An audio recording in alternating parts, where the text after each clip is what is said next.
Hey guys, before we get started, this is a little disclaimer about today's video. We're going to be talking about human intimacy. And so if you usually watch together as a family, you might want to preview the video and see if you feel comfortable watching it with your kids. Or if maybe you just want to watch it as an adult and then share it later on. It's not going to be anything inappropriate. It just might be a topic that you want to be the one to communicate to your kids and not us. Okay.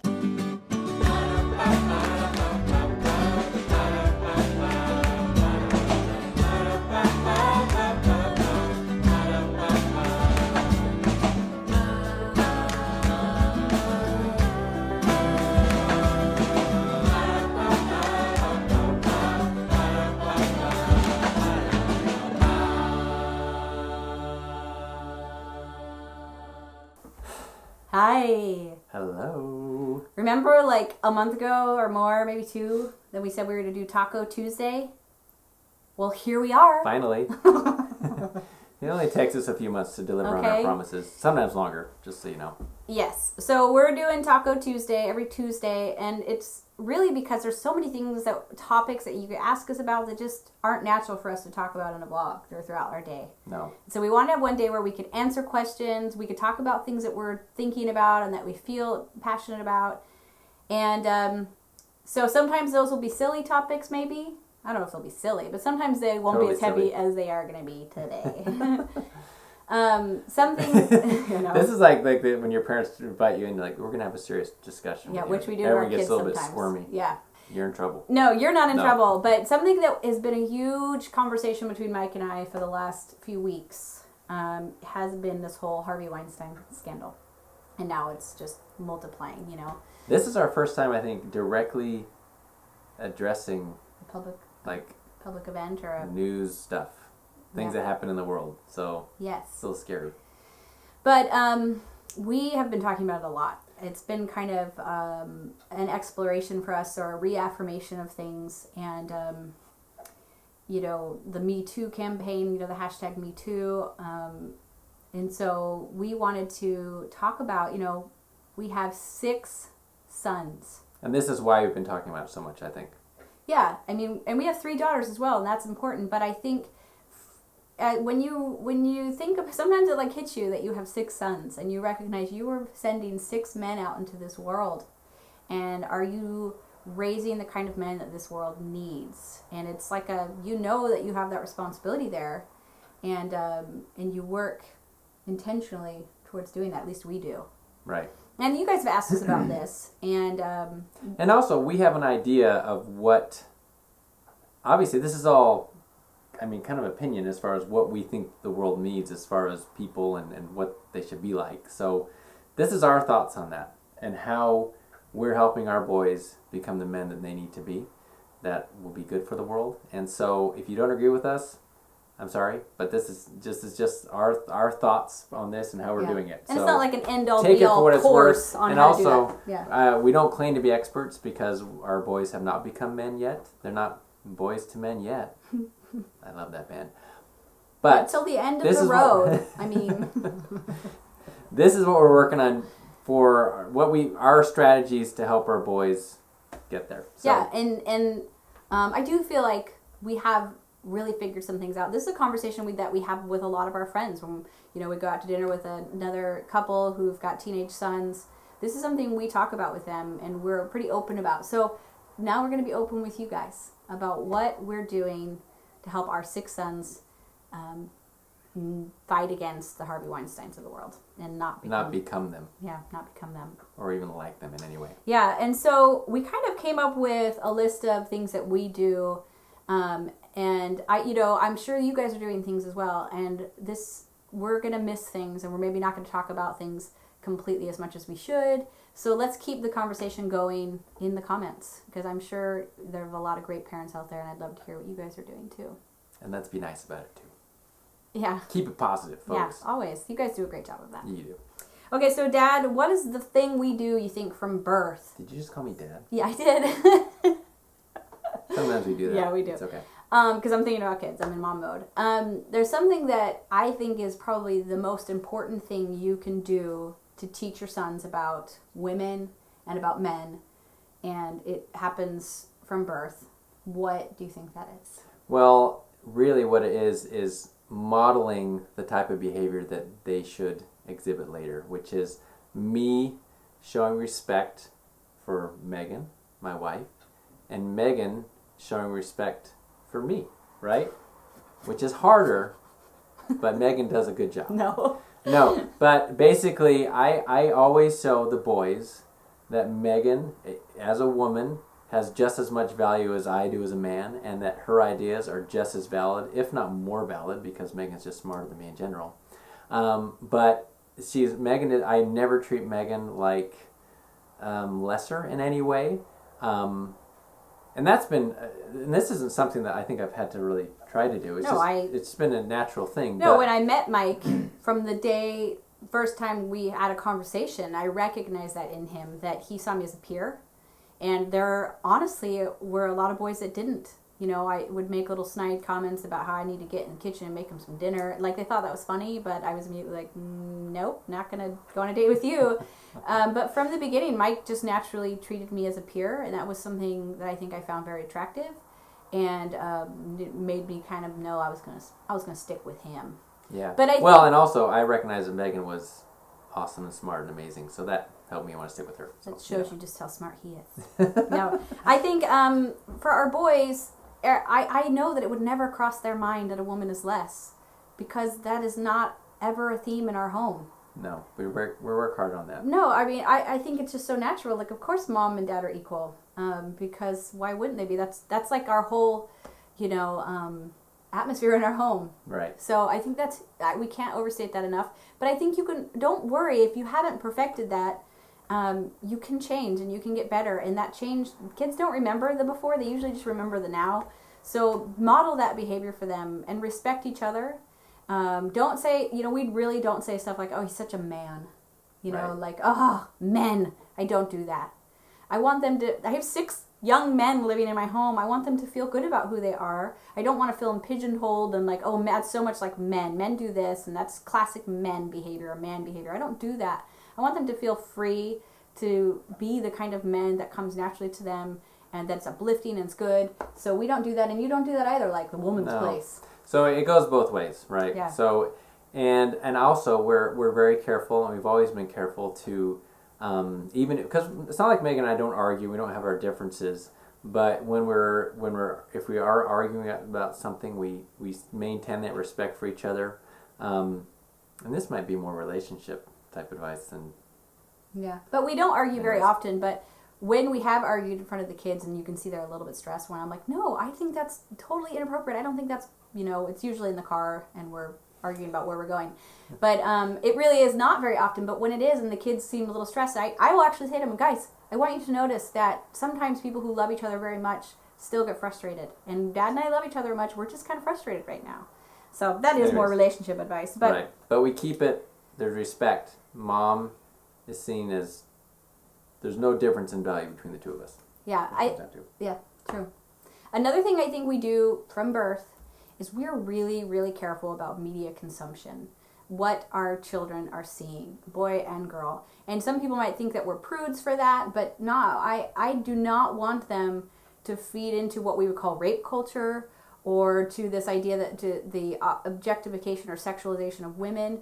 And of course that's, really bad movies, but it's all the way down into kids stuff. There are cartoons where girls are like in bikinis and people are like, rah, rah, and I'm like, hey, whoa, what the heck is this? We are really careful that the media that plays in our home, the songs that we listen to, everything that we bring into our home is maintaining those same ideas. Right.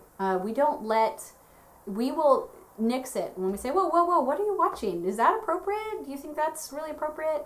And I don't even know if we've lined out a list of what's appropriate, but they get it. And they know, they recognize that it's different than the beliefs and the standards that we have about men and women and who they are and what's important in things. So I remember doing that when Elijah was a toddler. Right. Like, Mommy doesn't like this. Turn this off, Yeah. And a part of that is that we're really careful. Like, the kids are not allowed to take iPads or iPhones or computers up to their rooms. Whenever they're consuming media, it has to be down in the common space with other people around, so that there's no, they're always sort of, there's always a check there.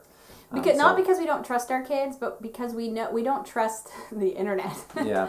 And I mean, it's stuff can creep in. It's like the internet is pushing on them to have this worldview of men and women and sexuality, and we know it's sticky and it happens fast and it's in unexpected places, and so it is a check. So I think we also, if we are all watching a movie together, it's everywhere. And it's in movies that we like and enjoy. And we don't say, oh, wait, now we can't watch it, but we point it out. We have an open dialogue. So if we're watching something, and I'm going to use Wonder Woman, for instance, because I have a beef with Wonder Woman. It's ridiculous that here she is, this warrior, and she's wearing like nothing, just for the safety aspect of it. And so I will point that out to my kids, not in a stressful way, like, where it's really heavy, but like, come on guys, like, I don't think that's a great idea if she's going to go into battle not to have any pants on. Like, you don't even want to go hiking without pants. I don't think you'd want to fight without pants on. And so it's pointing those things out so that they're aware of it. Like, yeah, that's dumb. And they only did it because they wanted to look hot. So we're pointing out it's not always heavy. We're not like, but just making them aware that media makes choices and sends messages, and if we're aware of those messages, we can navigate that a little bit more. Right. That's a huge deal, is seeing that you're being told a story here. Someone is telling you this. Someone edited this. Someone filmed it. They made choices about everything. This isn't just magically made. They're telling you something, and you need to recognize there's someone else telling this story. What are they trying to say? So they can be a little bit more subjective about what they're saying. Yeah, that's part of that. Is that right? Subjective or objective? Both. Both. I used to know that. Yeah, that was my answer because I didn't know. Okay, so the next thing that we have, and this is kind of twofold. We have a very open dialogue from a young age about sexuality, as much as they may hate that. And oh my gosh. But it's also age appropriate. We're not going to like talk to our young kids about things that just, they don't need the weight of those things yet, right? And so we're kind of age appropriate, feeling out like, okay, I think it's time to introduce them into this idea. Sometimes that's in an open communication with the whole family or just conversationally. But around the age 10 or so, it's actually one-on-one conversations where maybe they came into our room to ask a question at night and we're like, here's our chance. And I'll say, hey, I wanted to talk to you about something. And you see like, they're like, oh no. Right. And the first, few months of those sorts of conversations, or the first few that we have, they hate them. I mean, like, it's almost a joke how uncomfortable they are, like just squirming and uncomfortable, and their faces, they have like no blood in their face. But that's just me, actually. And I keep reminding them, like, dude, like, you don't need to be embarrassed. We just need to talk about it. Now, those are conversations where we're talking about their genitalia. I'm going to be real open here about their body, right? We also are talking about masturbation. Going to be open because parents need to talk about this and hear about from other parents, and obviously pornography. Right. We have a really open dialogue about that because we're teaching our children how to grow into their sexuality healthfully. And the idea that we use, or the metaphor that we use, is like when you are about 11 or 12 or so, it's like you are given this untrained young Mustang, and it's wild Not and a car, out of the control. actual horse. Horse. And it's wild and out of control. And in fact, if you don't train it, it will cause problems for the rest of your life. It'll bite you, it'll kick you off, it'll be in charge of you. But if you will put in the time to train that horse, it will be a great servant for you. And your sexuality is the same way. And so we teach our boys to be comfortable with that process and to recognize, just like training a horse, at first, the progress is going to be slow, and maybe you finally got the saddle on that horse and you finally feel like you're in control and you get bucked off, right? That doesn't mean you're bad, it's a process. And so we have the open dialogue explaining those things, but we also have a really safe space as they're moving through those years where they're getting to know their body, they're becoming more sexually aware, things are happening, ideas are coming in, things are changing. We also have a really safe space where they can be open about their feelings. They can be open about maybe, I will ask, like, hey, how's it going? How are you doing with things lately? And they know what that means, right? Mm-hmm. We'll say, have you seen anything that maybe, wasn't appropriate? And they'll talk to us about the things that they've seen. And then we'll say, well, how did you feel when you saw that? Did it make you feel good inside? Did it uplift you that, watching that or seeing that or viewing that? So that they are getting to know themselves and being led by what feels right. You know, it's a bumpy process. And as a parent, absolutely, the first time you hear about these experiences they're starting to have in your brain, it's like a fire alarm is going off. Yeah, there's bells ringing. And You're like, and you almost feel like a little dizzy. Like, you're like, I don't know how to do this. I don't know how to handle this. But you have to just keep it cool and be like, okay, yeah. So Keep that's your poker normal. And just create a really safe space so they know they can keep talking to you about that. And they will keep talking to you about that. And so when they do come to you with something that kind of freaks you out, instead of being freaked out, you should feel grateful that they are open enough and feel safe enough to help them navigate this process. So recognize for you as well, you don't get that horse, put a saddle on it the first day and ride it and everything's great. It's a process. And for some boys, it might be a longer process, right? And testosterone levels vary and personality types vary. I'm talking a lot. Sorry. It's okay. No. And the reason we have this conversation we're talking about our boys here is because we're addressing what's been happening in the media lately with all these allegations that are coming out. Because ultimately, we want our boys to become men who use their sexuality in a healthy way. And for us, that's within the bonds of marriage. That's a big thing in the LDS faith especially. But also so that they don't become the type of men who all they want to do is I don't know how to say that. You guys know what to use that wherever people. You can, with whoever you can, and sometimes forcing that on other people, which is completely inappropriate and unhealthy. And I think we can all agree with that. Yeah. So for us, we want to help you so that you can, when you become men, you are there to protect women, not to take advantage of them, and to use this sexuality within the bonds of marriage, which is the way we believe the Lord has said that you should do that. Yeah, and that your sexuality is something that is pleasurable. It's something that is a good thing. It's good to feel sexual feelings because it's a way to experience pleasure and grow closer to your spouse. So we talk about that. Like, look, I know that feels good, and that's okay that feels good, but here's where you're going to use that and why you're going to use that. And I think also, we definitely talk to our girls about their sexuality. Those are different conversations. But for us, maybe that made you uncomfortable when Mike said, because men should protect women. But men typically are a lot stronger than women. And we talk to our boys about that. Like, yeah, you're stronger than girls. Do you know why you're stronger than girls? This is something I said to Asher, who's 8, just the other day. So do you know why you're stronger than girls? Because it's your job to protect your wife and your children. I said a long time ago, maybe it was protecting them from bears or like raiding, parties of bad guys. But it's still your job to protect the women and children in your life. And so to use your strength for that. And I think that's a really empowering thing for men to hear. Right. That you have a purpose and your strength has a purpose. And it also always frames it to understand, I think men want to be a hero. Sure, yeah. That's and natural. That you are kind of made to be a hero to bless people's lives with your strength and with your power. So they're not confused about or even ashamed or, that they understand that they have great value and they will get to use their power, but it's always to protect them and to honor them. As I use, my strengths to protect and honor you. Right, it goes both ways. Yeah. And it's not just because you have a certain strength here that it demeans the strength of another person's or their different strengths. Yeah, and I think there is a line there that I want to talk about really quickly, that we don't create women like they're this delicate flower, and because I think that there's some problems there that like somehow the delicate flower can be broken or that she's weak or something. I'm definitely weaker than Mike physically, but I have my fiery, powerful strengths too, and I think our kids are pretty aware of that. They see that mom's pretty fiery, but that you each have your strengths, but you're both powerful beings, and how you interact with each other. And so I think, lastly, we just really are modeling behaviors all the time. Right. You still model attraction to me. The kids know you're attracted to me, which I think is also pretty great because I am not a supermodel. What? I mean, I am. Yes, you are. Okay.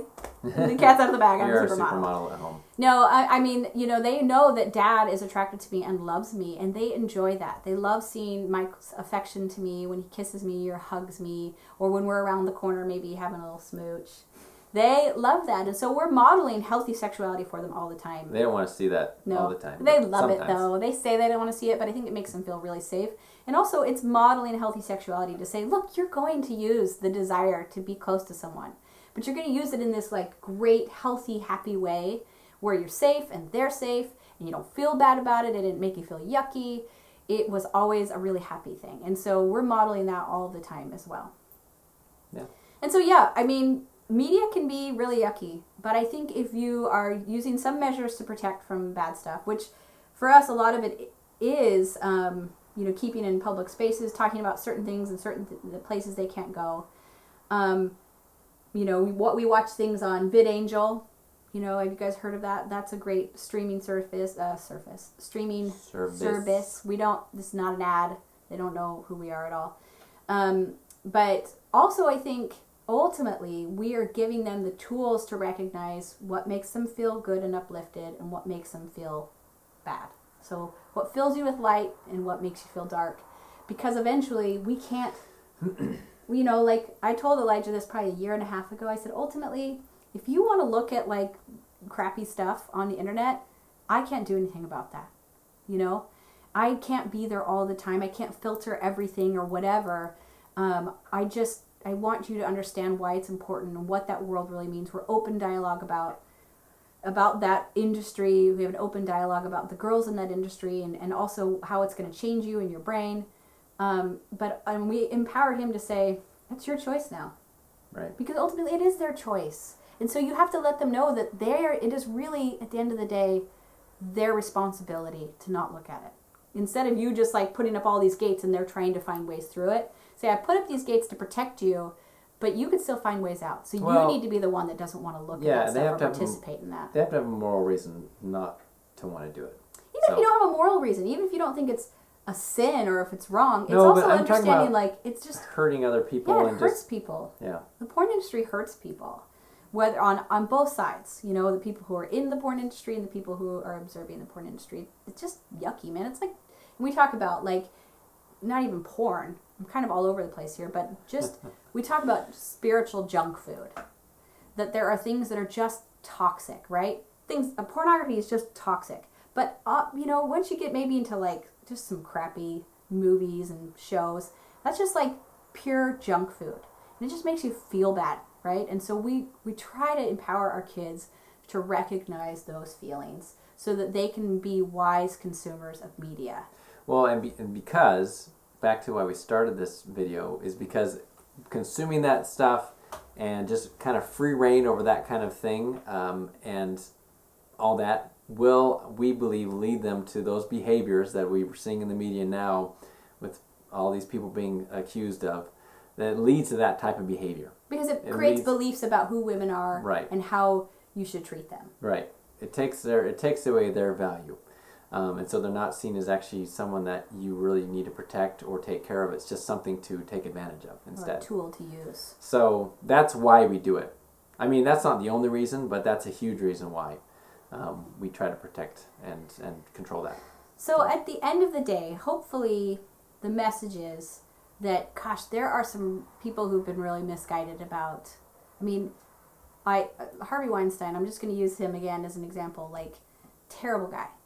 But also sad, because he doesn't really understand the joy that comes from a real relationship between men and women, right? And, that sort of communication and that sort of love and intimacy. So I think, yes, there are lots of bad guys out there. But I also hope that during this process, when the media is just like, and this person, and this person, and this person, that we still know that there are plenty of good men out there. That there really are. That love and honor women, that understand relationships with women. And I think some of them are even in Hollywood. But I also think it also reminds us that Hollywood shouldn't be our like moral standard, and guide. But I don't want us to lose faith in men. But I also hope that for the good men out there, that you feel more inspired to be a good man. Even better. Yeah. To show that and be that. And to recommit yourself to that. Right. Yeah. Because I know there's more men that are good than are bad in the world. We just, as men, need to make sure that we are, I think I think being more open about being good men. I don't know, about showing it and talking about it. So. Yeah. So I hope that wasn't too heavy for you guys. But I think it's also really important for parents to share how they're teaching their kids about healthy sexuality. And also so that we have like a shoulder to cry on after we have those hard conversations, because some of them I've been like a week afterwards. Yeah, they're not easy, but they get easier. Yeah. So we love you guys. We love having you on this journey, and we hope that maybe next Taco Tuesday won't be so heavy. We'll do a lighter topic on Taco Tuesday. How about just tacos? Let's talk about tacos. No. Right? All right. Talk to you later. See ya. Bye.